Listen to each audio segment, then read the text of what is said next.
Hey guys, welcome back to my channel. So today's video is quite a different video. It's not going to be very long, but I wanted to make this video to raise awareness because for me personally, before I lost somebody due to sepsis, I didn't know a lot about it, and I definitely didn't see a lot of awareness about it and things like that, and it is something that a lot of people do get. So I wanted to raise awareness to you guys and let you know some facts about it and a little bit about my story. We're going to start with my story.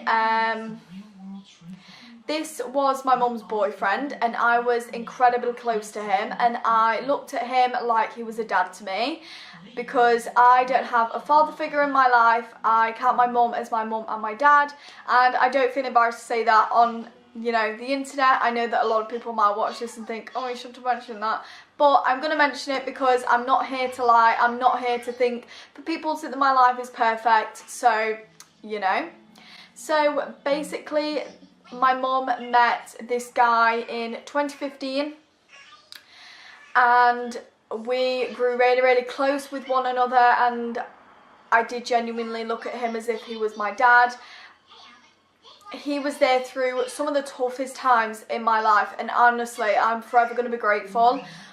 I have had a really tough time with my health, and if you've been following me for a while, you will know that I do have health conditions. You guys don't know what they are because honestly, the doctors don't even know what half of them are at the moment, so there's no point me saying to you guys what they are. But through my appointments and things like that, he was there, and it was nice to have somebody there that actually genuinely cared about me and that wanted to get answers and things like that. So thankful for everything he did for me, from the little things to the big things, and honestly I couldn't be more thankful for all the amazing memories he's given me and all the amazing times we've had together and everything like that. There is one thing for sure: he hated how much I love Justin Bieber, because every time we went in his van, I would play Justin Bieber and he'd be like, yeah, the radio's broke, the CD player's broken. I'd be like, can't fool me. So yeah, he absolutely hated how much I love Justin Bieber. That's one thing we used to wind him up about a lot. The other thing is, when he actually passed due to sepsis, I had never experienced death of a member of the family since I was young. So I lost my mum when I was 5, and then I think I lost my granddad when I was quite young as well, like my great granddad. So I was really young and I didn't really understand. I knew that they died, but I was 5. I didn't really, know a lot about what happens when people die, like why people die, like that they're never coming back. I don't know that, and I didn't understand that at that time.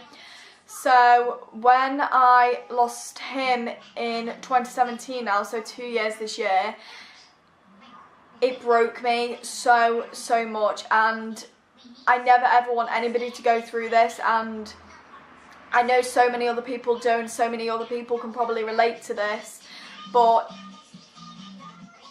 it has made me look at life so much more differently. I live every single day like it's my last now, because you genuinely don't know when you're going to pass. You really don't. You don't know when your last day on this earth is going to be, so honestly, just cherish every moment. If you want to go out but it's raining, go out. If you want to eat that last piece of cake, eat it, because you might never have that chance again, as daft as it might sound.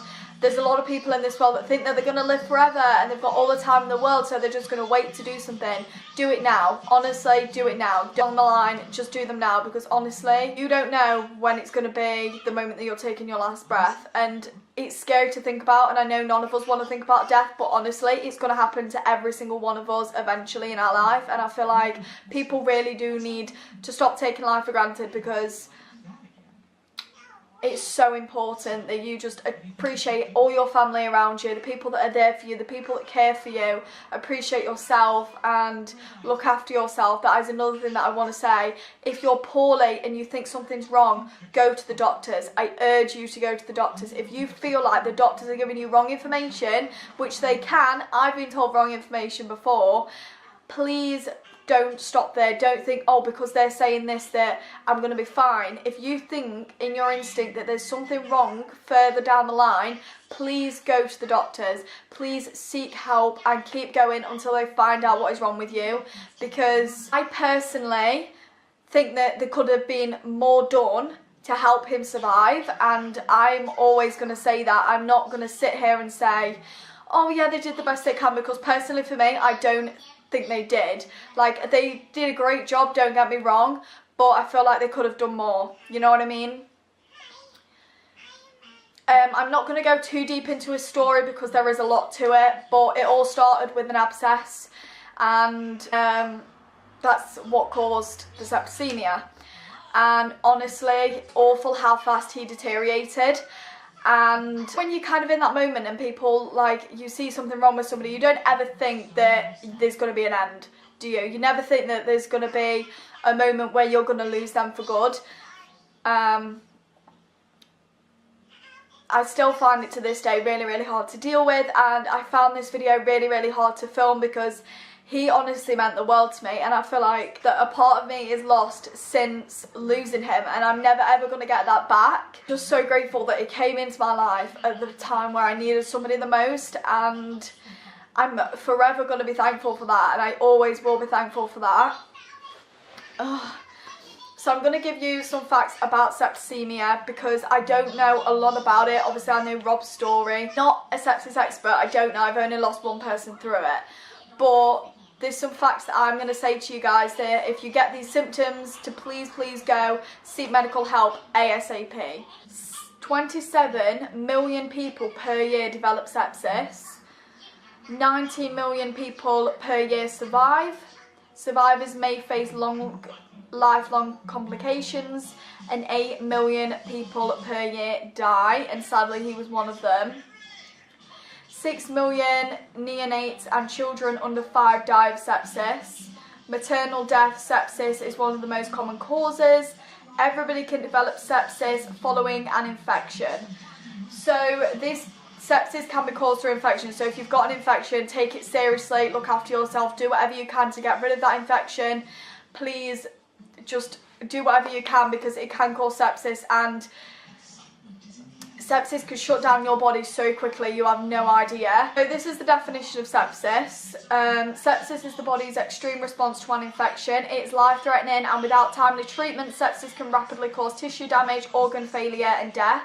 Sepsis happens when an infection you already have in your skin, lungs, urinary tract or somewhere else triggers a chain reaction throughout your body. So the symptoms, which are really important, are fever and feeling faint or unwell, rapid breathing, nausea, confusion, increased heart rate and diarrhea. Okay, so he was already showing signs of sepsis before going in to intensive care, but he didn't have sepsis at that time. He was showing signs of having it, and he was in intensive care for I think just under 2 weeks, and then he passed. Not going to go into all the details like I've said because it's just not what I'm here to do. I'm not here to share somebody's story. I don't feel like that's necessary, but I just want to give you like little bits of advice and little bits of his story that are going to help other people. Just here to say that sepsis is a huge killer. Sepsis is a massive killer, like so many other things like cancer, etc. But I wanted to raise awareness to this because I honestly haven't seen anybody else really raise awareness to this. I mean, there probably is lots of people, but it's very common. When I was giving birth, there were so many people that like got tested for sepsis and stuff like that, and when I was going through a really hard time after having my son, I kept saying to the doctors, have I got sepsis? Are you sure? And because I thought that I was showing signs of having it, which definitely wasn't like what I really wanted, but I think that was just due to me being paranoid because I'd seen somebody go through it and I know their effects of how it left them. So I think, oh my goodness, I'm showing this sign, so I'm gonna die too. You know what I mean? So basically what made me think that I had it is my stomach was big. But obviously after a baby, let's be real, your stomach isn't going to go down in like just the click of a finger. So that was an issue. So I asked the doctor, I was like, are you sure I haven't got sepsis? Because when my stepdad, let's say, passed away, his stomach swelled when his organs were failing. So I panicked because my stomach was big, but that was just due to having a baby. But because I'd heard so much about it, I was in hospital in the bed, and the woman next to me was like, the nurse that was looking after her said, have you been checked for sepsis? And I was like, this is the last thing that I want to hear. So I just want people to take extra precaution, especially if you've got an infection. Please take it seriously, because it's a massive killer, and it can kill you quite quickly if it's not sorted and you haven't reached help quickly. So please, if you have got any family that you think may be suffering from it or at risk of it, please take it seriously, because I will do anything to help somebody save another person, because if we could have saved him, that would have been incredible, but we couldn't. So it's now my turn to help other people save others, because I want everybody to live as long as they can and have the best life they can. I don't want anybody to ever have their life cut short. Unfortunately, it's going to happen, but we can prevent it as much as we can. So I just wanted to make this video to raise awareness, and I hope you guys do learn something from this video and go out to help other people, because it is so serious and it's a big thing that touches my heart. So please, they also have a website, which is UK Sepsis Trust, I think. Please stay safe, please look after yourself, and just never take life for granted. That's one thing that I've learned. Live every day like it's your last, because you genuinely don't know. Okay, thank you guys so much for watching today's video. If you did enjoy this video, please click the thumbs up button and subscribe to my channel. I would be extremely grateful, and I will see you in my next video.